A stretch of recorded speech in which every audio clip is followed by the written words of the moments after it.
Hello po mga kapatid, isang mapagpalang gabi sa ating lahat. Sumainyo ang pag-ibig at kapayapaan ng ating Panginoong Jesucristo. Maghari nawa po na ang Espiritu Santo ng Diyos sa ating katauhan mga kapatid.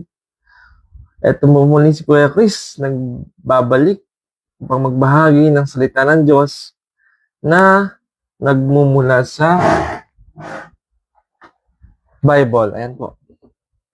So mga kapatid, yan, nawa po ay hindi tayo nakakalimot na manalangin sa Diyos, humingi ng awa, humingi ng kapatawaran sa ating mga nagagawang kasalanan, sapagkat anumang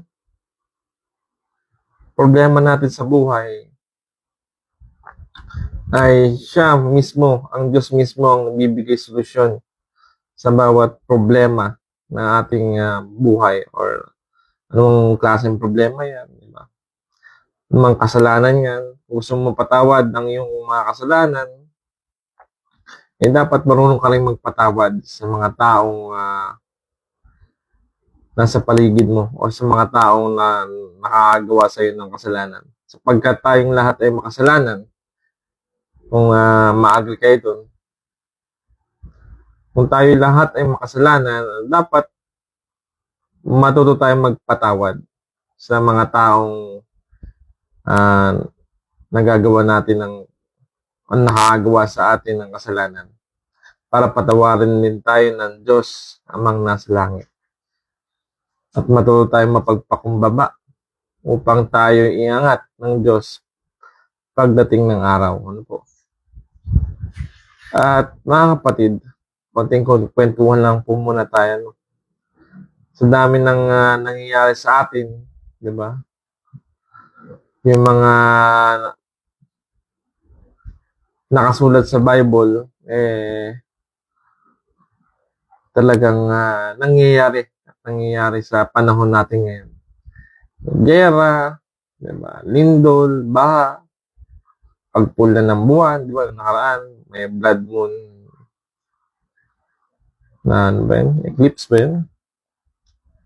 So, isa lang ng panghawakan natin. Dapat tayo ay matuto tayong matakot sa Diyos. Matuto tayong magtiwala sa Diyos upang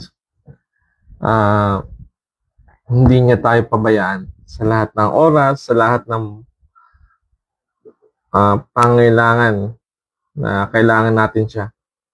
Lalo na kung dumating sa puntong wala na tayong masandalan, kundi siya lang. So, bagaman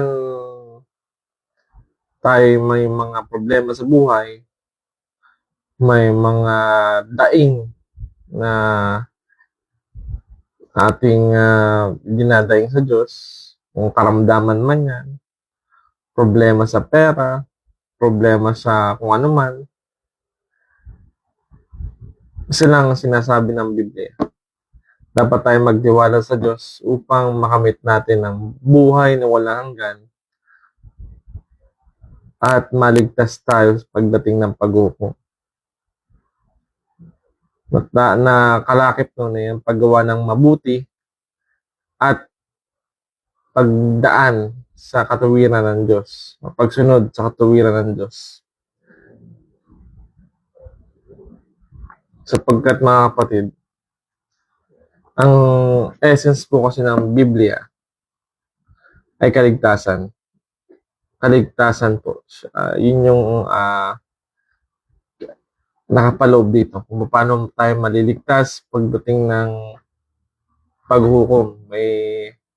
May tinuturo ang Panginoong Jesucristo na dapat nating sundin para tayo ay maligtas at magkamit ang buhay na walang hanggan.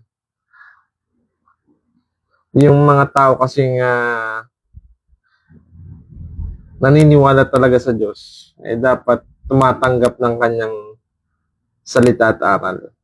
Yung mga taong naniniwalang may Diyos, kung naniniwala talaga sila, dapat hindi nila hindi nila ginagawa yung gawain ni Satanas. Kagaya ng pandaraya, pagsisinungaling, pagmamayabang, lahat ng makamundong gawain. Ito po ay gawain ni Satanas. Kaya dapat umiwas tayo sa mga ganong bagay. Sapagkat kung naniniwala tayong may Diyos at may takot tayo sa Diyos, dapat maniwala rin tayo sa kanyang salita. Maniwala rin tayo sa kanyang aral na nakapaloob sa Bible. Ang mga tao kasi ngayon, magkaiba kasi yan mga kapatid eh. Hindi kasi magsusugpong ang karunungan ng Diyos versus sa karunungan ng tao. Hindi yan mga kapatid. Hindi yan magtutugma yung karunungan ng Diyos sa karunungan ng tao. Example, ang sabi ng Panginoon, huwag kang titingin ng may masamang pagnanasa. O, diba? Yun ang utos ng Panginoon. Diba sabi ni Jesus, narinig ninyo nung una ng sino mang tumingin na may masamang pagnanasa ay isang mamamatay tao. Nang isang mamamatay tao ay hindi pinananahanan ang buhay na walang hanggan, di ba? Kalimitan ngayon talagang iba nang buboso pa, di ba? Yung ano nga ngayon nga libre naman boso, di ba? Kalimitan sa social media. Kapag nagagawa natin ang pinagbabawal ng Panginoon, may kaparusahan yun mga kapatid. Hindi matanggap-tanggap ng mga taong makasanlibutan o makamundo ang utos ng Panginoon. Kung bakit siya pinapatay, pinapako sa krus. Pagkat yun yung aral ng Panginoon. Tulad ng sabi ng Panginoong Hesus, huwag kang papatay. Narinig din nyo nung una na huwag kang papatay, di ba? Nasa 10 Commandments yan. Huwag kang papatay, huwag kang magsisinungaling. Sabi ng Panginoon, narinig ninyo nung una, huwag kang papatay. Ngunit sinasabi ko sa inyo, sabi ng Panginoong Hesus, nang sino mang mapuot o magalit sa kanyang kapatid ay isang mamamatay tao. At ang mamamatay tao ay hindi pinananahanan ng buhay na walang hanggan. Diba? Mapuot pa lang o magalit ka pa lang, ay bawal na. Iniisip mo pa lang magsinungaling, ay bawal na sa Panginoon. Diba? Yun ang hindi matanggap-tanggap ng sanlibutan. Yung mga aral na ganun. Sabi nung iba, hindi naman sa pagtingin ng mano na may pagnanasa, hindi naman nire-rape, tumingin lang naman. Sabi nga ng Panginoon, huwag kang titingin na may masamang pagnanasa. Diba? Ang sabi ng Panginoon, iniisip mo pa lang magsinungaling, bawal na. Diba? Yung huwag mong nanaisin, o kaya huwag kang yung kumbaga inaalis kasi sa atin mga kapatid yung ugat ng kasamaan. Kaya yung aral ng Panginoon ay hindi matanggap-tanggap ng mga makamundong gawain o makamundong tao. Di ba? Kaya yung iba, pag may nagsasalita ng salita ng Diyos, walang pakialam kasi nga hindi nila matanggap yung aral ni Kristo na nakapaloob sa Biblia. Ayan. Diba? Wala na po akong magawa doon. Hindi nyo tanggapin ang salita ng Diyos. May paghuhukom naman po. Sabi ng Panginoon, may paghuhukom naman. Diyan kayo hihingi ng awa sa Panginoon. Hindi nyo pinakinggan ng nagsasalita ng salita ng Diyos eh. Ngayon, pag may paghukom na, dumating ang Panginoong Jesucristo, at saka kayo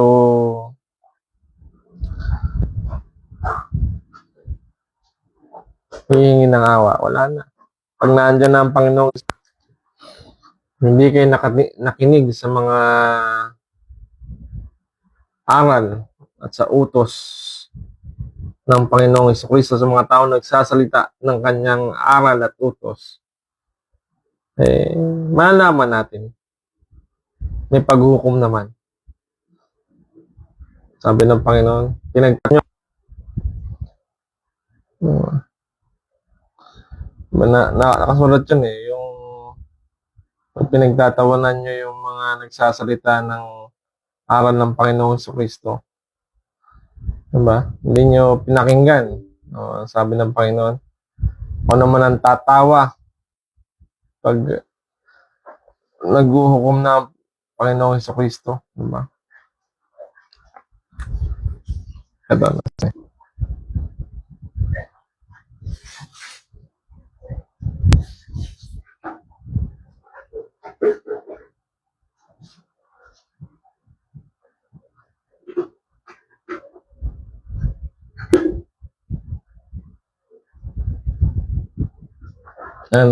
Nakasulat sa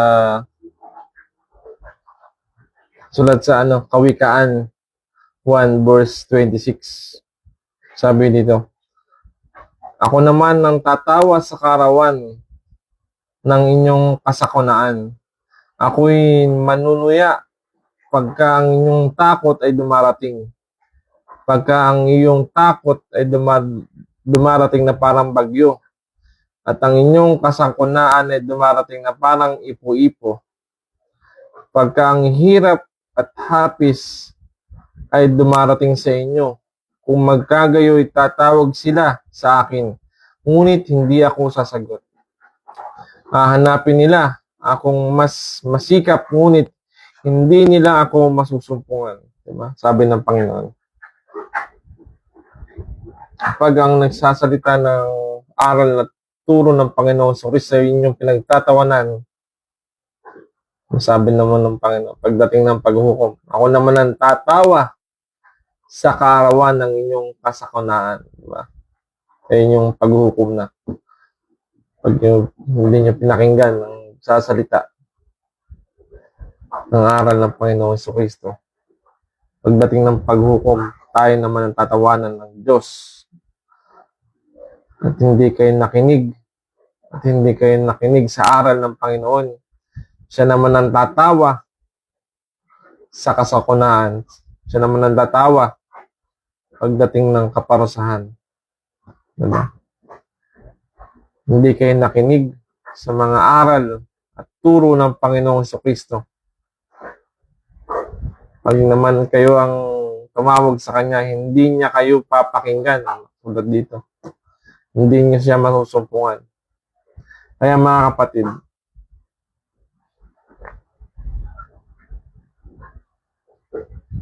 maging marapat nawa tayo sa Diyos. Gumawa tayo ng mabuti sa ating kapwa-tao. Gumawa tayo ng matuwid at nararapat. Iwasan natin ng mandaya. Diba? Sa lahat ng bagay.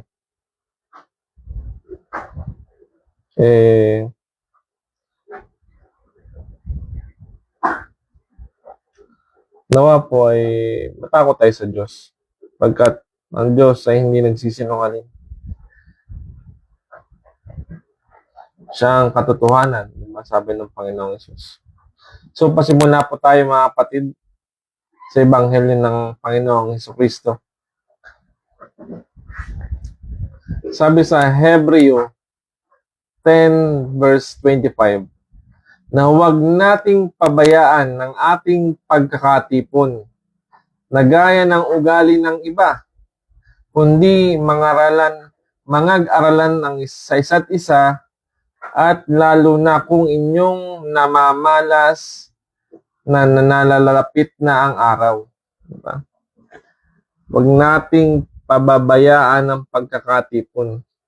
Importante po ang pagkakatipon upang magpuri sa Diyos, upang magbalik handog, upang magpasalamat sa Diyos. Diba? Sabi ni Pablo sa mga taga-Hebreo, huwag nating pabayaan ang pagkakatipon. Diba? Hindi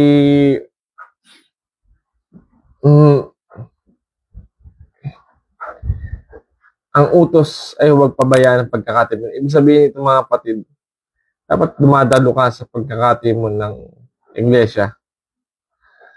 Hindi yung basta naniniwala ka sa Diyos ay sapat na. Hindi po ganun. Makinig tayo sa aral ng Diyos na huwag nating pabayaan ng pagkakatipon. Dapat dumadalo tayo lagi pag-oras ng Panginoon. Hindi yung ay, okay na yun. Nagdasal naman na ako. Hindi po ganun. Sabi ni Pablo, ni Apostol Pablo, ay huwag nating pabayaan ang pagkakatipon para sa Diyos. Diba? Huwag na natin gayahin yung iba na sapat na daw na manalangin. Hindi po ganun. Importante po ang pagkakatipon sa iglesia. Pagkat yun ang utos. Sabi sa Hebreo 10 verse 24, at tayo'y mga tinginan upang tayo'y mga udyok sa pag-ibigan at sa mabuting gawa. Diba? Para ang purpose ng pagkakatipon para matingnan natin yung ating mga kapatiran, ang ating mga kasamahan kung may problema ba, para matulungan natin.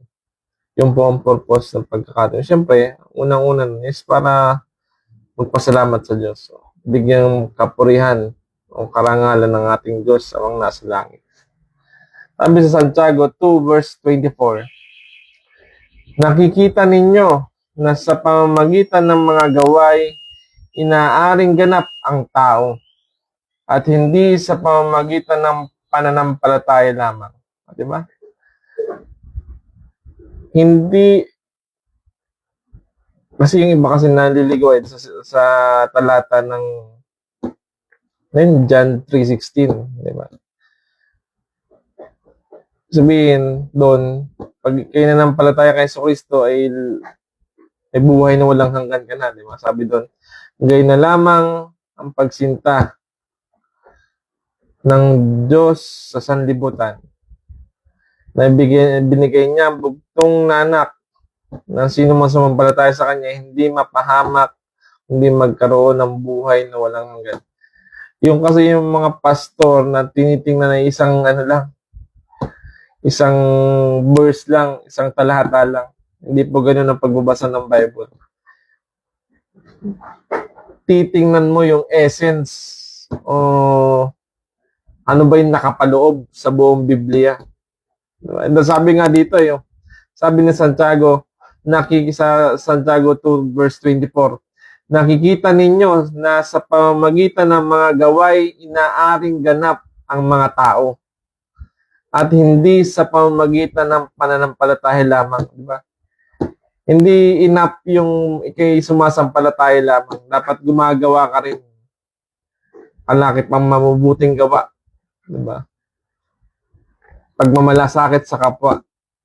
Hindi yung dumadalangin ka lang sa Diyos, sapat na. Hindi po. Ang sinasabi dito hindi sa pamamagitan ng pananampalataya lamang ay inaaring ganap ang mga tao. Hindi may kasamang gawa po yun. Ang pananampalataya po ay kalakip ay merong gawa na kasama yan. Hindi basta sumasampalataya ka lamang. Ang pananampalatayang walang gawa ay patay. Walang kabuluhan sa Diyos yan, mga kapatid. Kaya wag natin pabayaan ang pagkakatipon, pagpapasalamat sa Diyos, di ba? Tayo dapat ay nanalangin sa Diyos. Sa pamamagitan ng pagkakatipon ng iglesia, diba, pagpunta sa mga bahay-sambahan, diba? Sabi sa Santiago 2 verse 22, nakikita mo na ang pananampalataya ay gumagawang kalakip ng kanyang mga gawa, at sa pamamagitan ng mga gawa ay naging sakdal ang pananampalataya. So, di ba? Kung gusto mo maging sakdal ang iyong pananampalataya, ay dapat may kalakip na gawa. Yung paggawa ng mabuti sa ating kapwa. Yung paggawa ng katuwiran ng Diyos at kalooban ng Diyos. Hindi yung gawang masama. Hindi gawang pandaraya. Hindi yung gawang magsusugal o mag-iinom. Diba? Kung gusto mo maging sakdal ang iyong pananampalataya sa Diyos, ay gumawa tayo ng mabuting gawa sa ating kapwa. Gawang mabuti. Gawang may pag-ibig sa ating kapwa. Diba? Meron kasing gawang gawang tamad, hindi po ganun. Kung tayo'y gagawa, ay dapat kalakip ang pag-ibig at yung mabusilak na paggawa sa ating puso. Diba? Dapat busilak yung ating damdamin, yung hindi tayo yung napipilitan. Dapat kusang loob na paggawa yun, mga kapatid. Sabi sa Hebreo 4 verse 2, sapagkat tunay na tayo'y pinangaralan ng mabubuting balita. Gaya rin naman nila, ngunit hindi nila pinakinabangan ang salitang napakinggan dahil sa walang kalakip na pananampalataya ang nakarinig. Diba? Sabi ni San Pablo, yung mga nakinig ng ebanghelyo walang kapakinabangan kung hindi tayo sumasampalataya. Dapat magkasama po yan. Kaya sumasampalataya, kalakip ng mabubuting gawa para magkaroon siya ng kabuluhan sa Diyos. Hindi basta sumasampalataya ka lamang, sapat na, nanalangin ka lang sa Diyos, sapat na, hindi po ganun. Dapat yan ay may kalakip na mabubuting gawa na may pag-ibig. Diba? May kanya-kanya po yung kanya-kanyang function. Suppose sa isang pamilya, diba?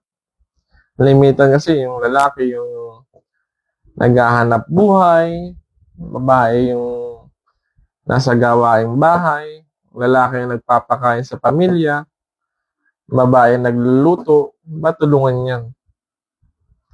Hindi yung lalaki yung nagtatrabaho, paglalabahin mo pa. Mali po yun.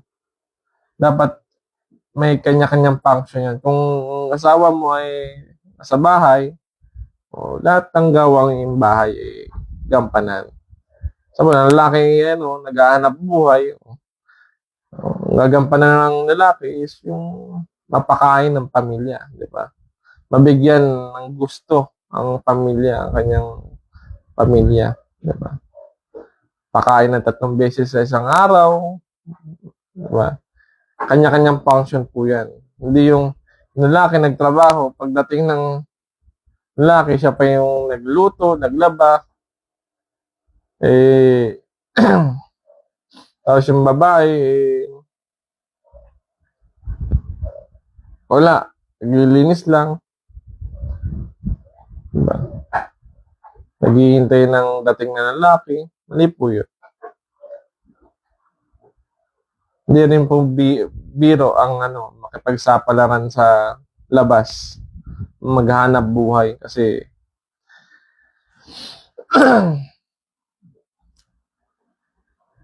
dapat po yan tulungan. Diba?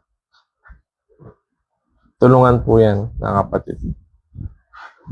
Ang isang pamilya ay may kanya-kanyang function para mabuo o mabuhay ang isang pamilya. Kasi hindi naman lahat kayang gawin ng lalaki kayang gawin ng babae, di ba? Example, yung lalaki nagda-drive, nagkahanap buhay, di ba? Yung pagda-drive naman, kala nyo madali mag-drive o may na-aksidente nga sa pagda-drive, di ba? Kaya wag nyo nialalang ang mga pagda-drive ng mga kung sino mang nagda-drive sa daan. Kasi nga, ang driving is may halong pag-iingat yan. Kung hindi ka nag-iingat, pwede kang ma-aksidente. Kung hindi ka nanalangin, pwede kang ma-aksidente kasi hindi ka humihingi ng gabay sa ating Diyos. May napakinggan pala ako mga kapatid. Yung napanood ako. Yung isang coach ng basketball. At the same time, siya yung nagbabasa ng Bible. May napakinggan ako sa kanya na tama yung kanyang sinabi. Kasi pag ang makamundo kasi, hindi yan naunawaan ang salita ng Diyos. Kasi ang sinabi niya doon, huwag magtiwala sa sariling kakayahan. Diba? Kasi diba kalimitan ang sinasabi, magtiwala ka sa sarili mo, kaya mo yan. Diba? Ang sinasabi ng Bible, huwag kang magtiwala sa sariling kakayahan. Diba? Huwag kang magtiwala sa sarili mo. Yun ang sinasabi ng Bible. Sapagkat, meron yan may sapagkat yun. Sapagkat sa Diyos ka magtitiwala. Kalakip ng iyong lakas, ng iyong pag-iisip, dapat lagi tayong nanalangin. Sa Diyos tayo dapat nagtitiwala. Kasi pag tayo ay nagtiwala sa Diyos, so alam mong malampasan mo yun. Yung mga bagay na yun. Anumang pagsubok sa iyong buhay, kung nagtitiwala ka sa Diyos, kalakip ng iyong paggawa. Diba? Tapos sa exam, diba? Kung nag-review ka man, hindi ka naniniwala sa Diyos, o nag-review ka, matalino ka nagtitiwala ka sa iyong kakayahan. Nagtitiwala ka sa iyong talino. Hindi ka nanalangin. Tapos pagdating ng exam, nilagnat ka. Hindi ka nakapag-exam kasi nga may lagnat ka. Tapos biglang tumaas yung lagnat mo. Kung ikaw ay nag-review, kalakip ng panalangin, baka lagi tayong gagabay ng Diyos. Kasi sabi ng ang Diyos ang nagtutuwid ng ating mga lakad. Hindi mo may tutuwid ang lakad ng tao. Ibig sabihin doon, huwag ka magtiwala lang sa sarili mong kakayahan. Dapat magtiwala rin tayo sa Diyos. At pag tayo nagtiwala sa Diyos, sigurado yun. Walang mintis na magagawa natin yung isang bagay. Sabi sa unang Juan 3 verse 18, Mumunti kong mga anak, huwag tayong magsiibig ng salita, ni ng dila man, kundi ng gawa at katotohanan. Diba? Huwag daw tayong magsiibig sa salita, kundi sa gawa at katotohanan.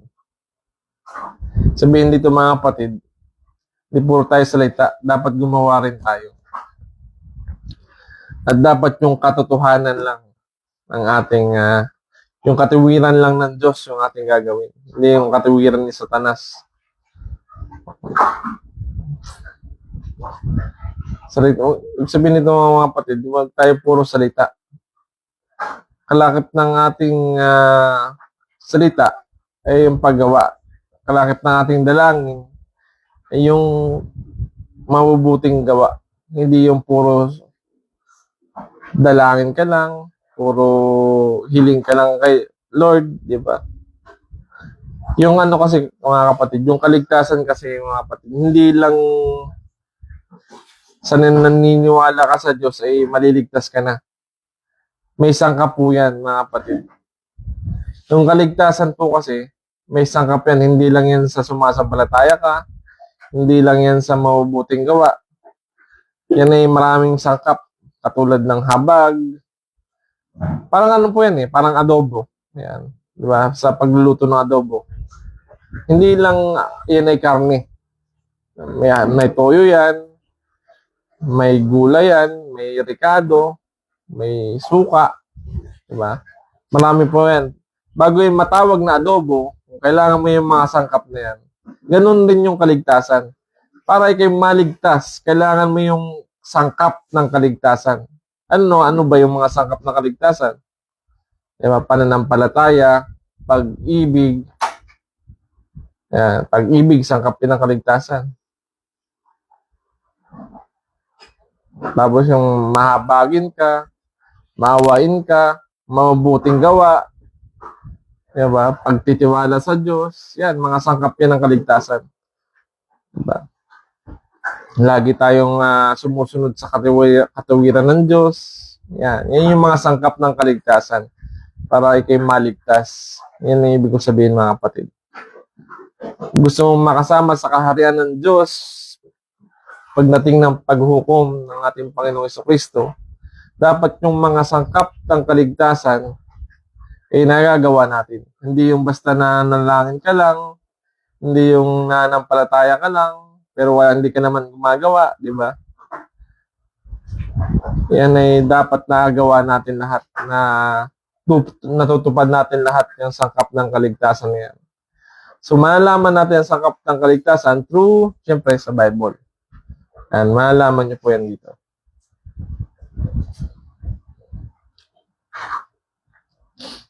Sabi sa Kawikaan 3 verse 5 hanggang 7, tumiwala ka sa Panginoon ng buong puso mo at huwag kang manalig sa iyong sariling kaunawaan. O, di ba? So, magtiwala ka daw sa Panginoon. And huwag kang manalig sa iyong sariling kaunawaan. Pagkat ang kaunawaan o karunungan ng tao, may hangganan yan, mga kapatid. May limitasyon. Kung kayo nagtitiwala o nanampalataya sa iyong karunungan lang, may limitasyon yan. Pero pag kayo nagtiwala sa Diyos, walang limitasyon yan. Walang limitasyon ng karunungan ng Diyos. Buhay na walang hanggan nga, di ba? Pagkakaloob sa inyo ng Diyos. Yung pakayang karunungan. Pag kayo nagtiwala sa Diyos. Okay. Sabi sa 6, kilalanin mo siya sa lahat ng iyong mga lakad at kanyang ituturo ang iyong mga landas. Huwag kang magpakapantas sa iyong sarili, mga mata. Matakot ka sa Panginoon at humiwalay ka sa iyong kasalanan, kasamaan. Diba? Bawat puntahan daw natin, bawat gawan nating desisyon, unahin natin siya. Unahin natin tumawag sa Kanya, unahin natin humingi ng gabay sa ating mga gawain. Diba? Huwag tayong magtiwala daw sa sarili nating kakayahan o sa sarili nating karunungan o sa sarili nating kalakasan. Sapagkat ang ibibigay ng Panginoon sa atin kung tayo laging nanalangin at inuunan natin ang Diyos. Parang yan, sabi ni Kristo kay Martha. Martha ba yun? Ako ang tubig na nagbibigay buhay. Ang sino mang iinom nito ay hindi na mauuhaw kailanman. Diba sabi ng Panginoon? So kung lagi nating uunahin ng Diyos, ang karunungan ng Diyos, ang kalakasan ng Diyos, yun po ay walang limitasyon. Walang hangganan po yun. Kaya dapat lagi tayo nagtitiwala sa Diyos. Lagi tayo nanalangin sa Diyos sa lahat ng mga bagay na gagawin natin o gagawin nating desisyon sa buhay. Sapagkat siya lang ang makapagbigay sa atin ng buhay na walang hanggan. Wala nang iba. Iba ang karunungan ng Diyos kaysa sa karunungan ng tao. Ang karunungan ng tao ay may hangganan, may limitasyon. Pero ang karunungan ng Diyos, kung ito yung ating susundin, ito ay walang hanggan, mga kapatid. Magtiwala tayo sa Diyos. Sabi sa unang Korinto 4 verse 6, ang mga bagay ngang ito, mga kapatid, ay inaanyo ko sa halimbawa sa aking sarili at kay Apolos. Dahil sa inyo, upang sa amin ay mga tuto kayo na huwag magsihigit sa mga bagay na nasusulat. Upang ang sinuman sa inyo ay huwag magpalalo ang sa laban sa iba. Diba sabi ng apostol na si San Pablo, wag daw tayo magsihigit sa mga bagay na nasusulat. Ano yung sinulat ng mga apostol at mga propeta, dapat yun lang yung ating sinusunod. Doon lang dapat tayo lumalakad sa daan ng Panginoong Hesukristo. Diba sabi ng Panginoong Hesukristo, ako ang daan, ang katotohanan at ang buhay. Walang makakapunta sa Ama kundi sa pamamagitan ko. Diba? Ano ba yung mga bagay na nasusulat? Ito, basahin natin yung Biblia. Kasi pag naghigit tayo sa mga bagay na nasusulat na wala dito, lumalabag na tayo sa kautusan. Diba? Basahin natin yung Biblia. Pag wala tayong nabasa, ibig sabihin, hindi natin dapat ito sinusunod, hindi dapat natin ginagawa. Example, ang pagrosaryo ba nasa Biblia? Diba? Ang pagbibinyag ba ng bata ba ay nasa Biblia? May mababasa ba kayo na baby na binautismuhan o bininyagan? Diba? Dapat sabi ng Panginoon, ang sabi ni San Pablo, wag daw tayong hihigit sa mga bagay na nga nasusulat. Sabi sa unang Korinto 4 verse 6. Diba?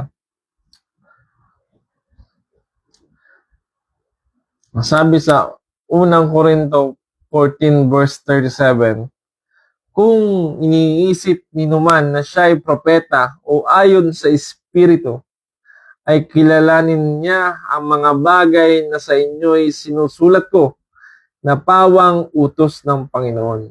Diba? Ang sinusulat ng mga apostol dito sa Biblia o mga nakasulat dito ay pawang utos yan ng Panginoon. Hindi nila kautosan yan. Panginoong Hesukristo ang nagsabi niyan. Diba? Kaya dapat natin sundin kung ano yung nakasulat sa Biblia. Sabi sa unang Juan 7 verse 17, kung ang sinumang tao ay nag-iibig gumawa ng kanyang kalooban, ay makikilala niya ang turo kung ito'y sa Diyos o kung ako'y nagsasalita na mula sa aking sarili. Diba? Dapat lagi nating sundin ang kalooban ng Diyos, hindi yung sarili nating kalooban. Kasi iba kasi po yan mga kapatid. Iba yung kalooban ng Diyos kaysa sarili mong kagustuhan. Ibang kalooban ibang utos ng Diyos kaysa sarili mong kautusan. Maniwala kayo sa Diyos. Matakot kayo sa Diyos. Kasi ang Diyos ay may kakayahang magbulid ng katawan mo at kaluluwa mo sa impyerno. May kayo sumusuway sa utos ng Panginoon. Diba? Matakot kayo sa Diyos, mga kapatid. Sabi sa ikalawang Tesalonica 2 verse 9, siya na ang kanyang pagparito ay ayon sa paggawa ni Satanas na may buong kapangyarihan at ang mga tanda at mga kahangahangang kasinungalingan. Di ba?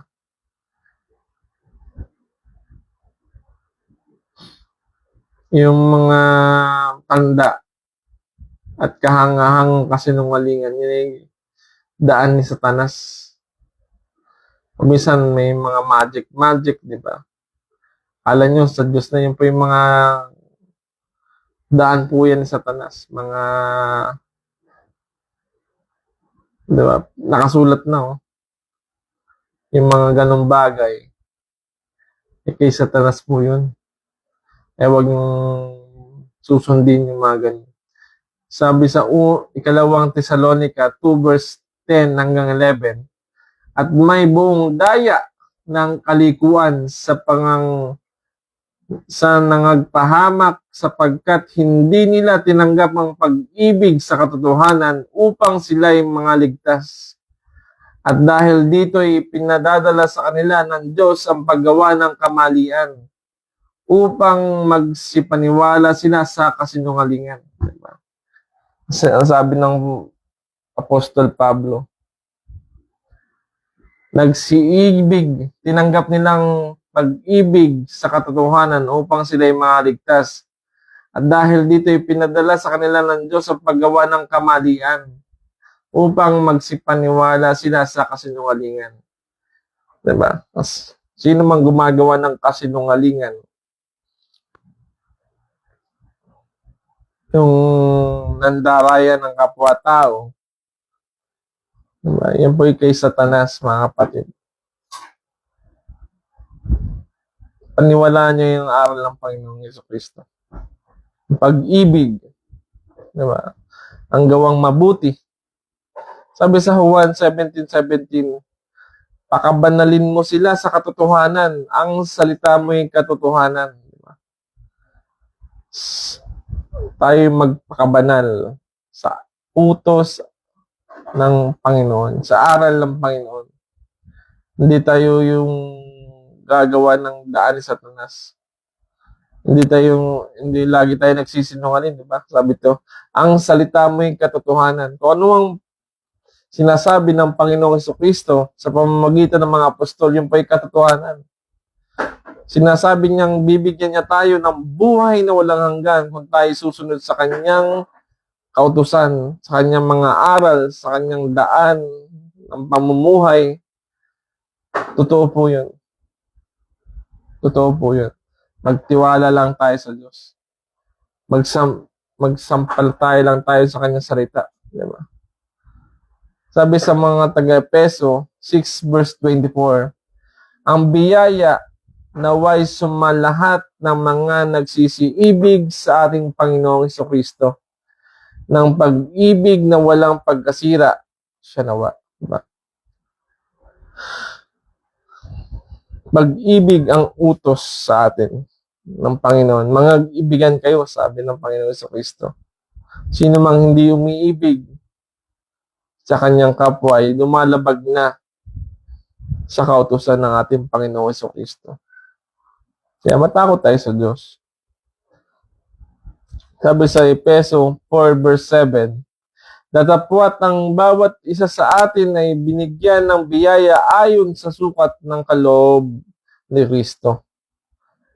Sabi sa Efeso 3 verse 2, kung tunay na inyong narinig yaong pagiging katiwala sa biyaya ng Diyos na sa akin ay binibigay sa ikagagaling ninyo.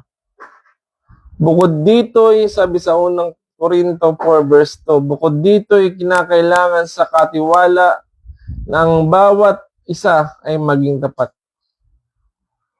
Diba?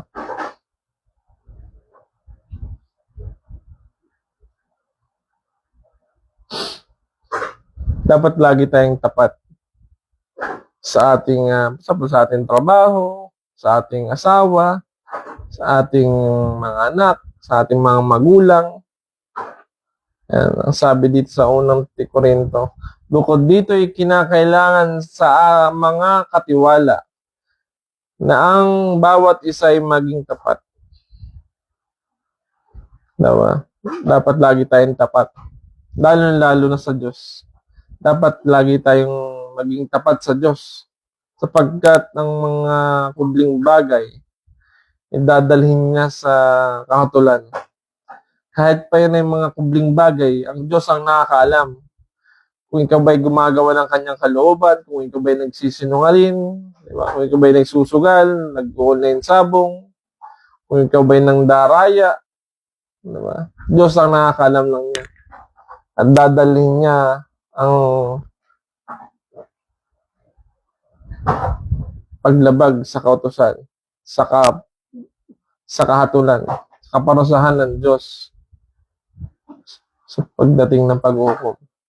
Sabi sa Roma 12 verse 3, sapagkat sinasabi ko sa pamamagitan ng biyaya na sa akin ay binigay sa bawat tao sa inyo na huwag mag-isip sa kanyang sarili ng totoong matayog kaysa narapat niyang gawin o narapat niyang isipin, kundi magsiisip na may kahinahunan ayon sa kasukatan ng pananampalataya na binahagi ng Diyos sa bawat isa. Di ba? Huwag daw tayong magsiisip ng matayog sa kanyang sarili. Sabihin ko, ano lang yung binigay sa atin ng Diyos, bawal kasi yun eh. Yung hihigitan mo pa yung pangunawa mo sa binigay ng Diyos sa'yo. Diba? Ganun kasi yung nangyari kay Satanas, kay Lucifer. Si Lucifer kasi dati isang anghel ng Diyos. Isang pinakamahusay na anghel ng Diyos. Dumating na araw ay lumagpas siya sa limitasyon. Gusto niyang pantayin ng Diyos. Ayun. Pinarusahan siya. Binulid dito sa lupa. Diba? Bawal tayong mag-isip kung ano yung matayog sa ating pag-iisip. Bawal kasi yung mga kapatid. Yung mag-iisip tayo ng hindi hagip ng ating kaisipan. Dapat ano lang yung pinagkaloob sa atin ng Diyos. Doon lang tayo.